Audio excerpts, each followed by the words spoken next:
বলিউডের আলোচিত spy thriller ধুরন্ধর the revenge নিয়ে নতুন করে বিতর্ক শুরু হয়েছে। সিনেমাটিতে ভারতের গোয়েন্দা ও প্রতিরক্ষা সংক্রান্ত সংবেদনশীল তথ্য দেখানো হয়েছে এমন অভিযোগের পর বিষয়টি খতিয়ে দেখতে কেন্দ্রীয় সরকার ও সেন্সর বোর্ডকে নির্দেশ দিয়েছে দিল্লি হাইকোর্ট।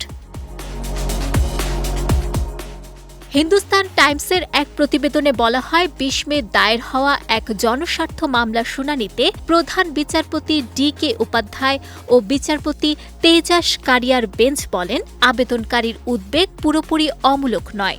আদালত জানায়, সিনেমা বিনোদনের মাধ্যম হলেও এর সামাজিক ও নিরাপত্তাগত প্রভাব রয়েছে, তাই সেন্সর বোর্ডের আরও নির্দিষ্ট গাইডলাইন থাকা প্রয়োজন।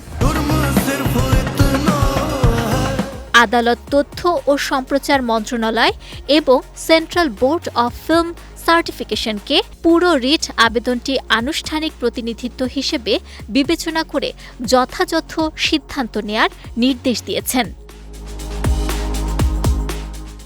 মামলাটি করেছেন ভারতের সীমান্তরক্ষী বাহিনী এসএসবির এক সদস্য। তার অভিযোগ, সিনেমাটিতে গোয়েন্দা কার্যক্রম, সামরিক কৌশল, সংবেদনশীল স্থাপনা ও আন্ডার কভার এজেন্টদের পরিচয় অত্যন্ত বিস্তারিতভাবে তুলে ধরা হয়েছে, যা নিরাপত্তা ঝুঁকি তৈরি করতে পারে।